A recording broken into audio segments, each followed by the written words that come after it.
Good. So hopefully this won't take more than 10 minutes. So we're going to talk about learning styles. And the objective of this session is for you to be able to identify different learning styles and apply the influence of your learning style to a syllabus or teaching methods.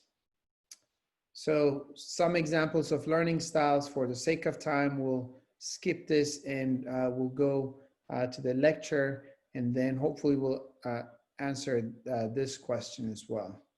So here's my roadmap. We're going to talk about what they are, why we talk or why we care about them, and how we would utilize them. So what are they? So the term learning styles is widely used to describe how learners gather information, interpret, organize, they sift through, and store information for further use.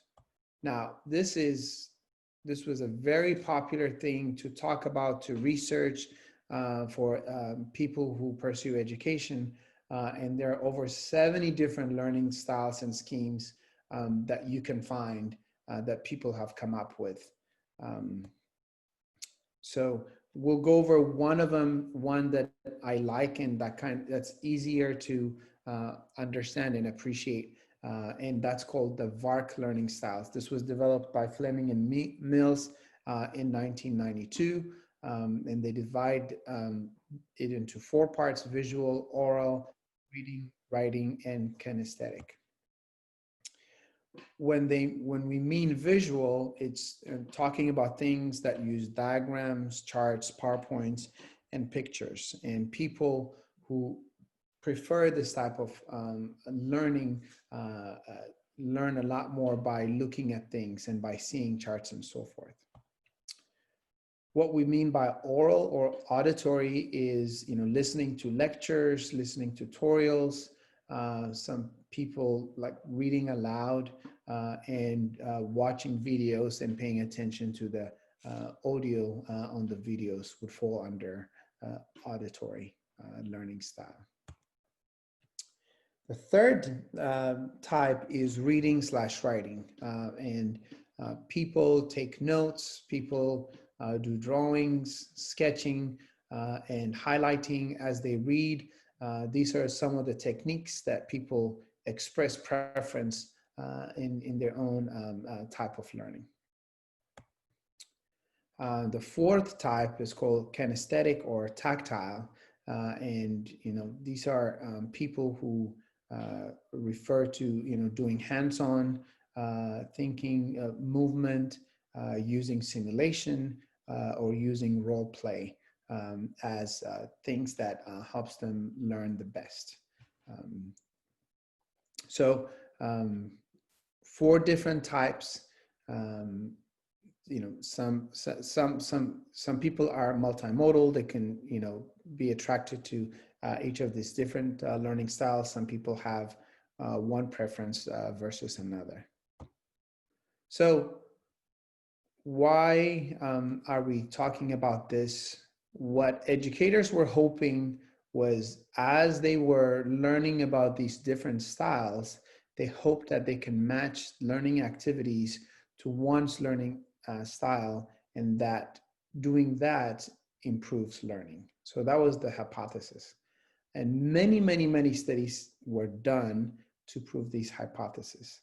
Unfortunately, there is no evidence to support the idea that matching activities to one's learning style improves learning. I'm sure that was a disappointment for many people. And one of the things is, and here's a quote from the authors listed below. They say that the contrast between the enormous popularity of the learning styles approach within education and the lack of the credible evidence for its utility is, in our opinion, striking and disturbing. So even if there was no evidence to support the idea of using learning styles and that how that improves learning, people continue to talk about them, people continue to use them, and they continue to be popular. So why am I wasting your time? Why am I bringing this to your attention? The reason is, one, it's important for you to be aware because there's been a ton of studies done on it. But the second, and the more important, is even though there has not been any proof to show that learning styles and using an individual's learning style can improve their learning, what has been shown is that choosing a certain type of learning style, using visual or auditory or reading and writing, matching it to what you're trying to teach, has actually been shown to be effective. So what do I mean by that? For example, if I want to teach someone anatomy, I can give them this, or I can give them this.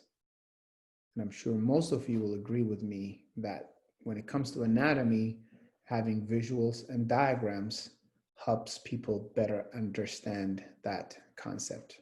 Okay. Here is another example. If we're going to do adult cardiothoracic, ACLS,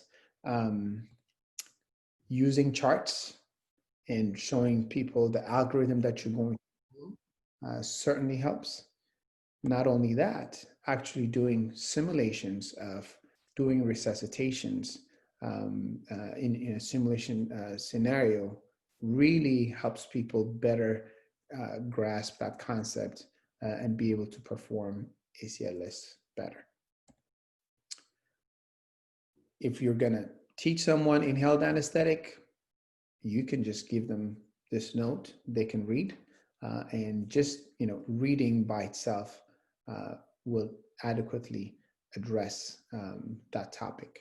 So the take-home message about learning styles is, one, it's important to be aware of learning styles as an educator. It's important for you to know what your preference of learning styles are and what your students' learning styles preference would be. But more importantly, it's not really tailoring the learning style to a person. What's important is tailoring the type of learning style you're using to the subject material that you're teaching, and differentiating and knowing what to use when. Okay? So hopefully you can identify different learning styles, and I've shared one example of a learning style for you, and that you'll be able to apply them to influence to your syllabus or to your teaching methods. So, quick question. What would you do differently after listening to this talk?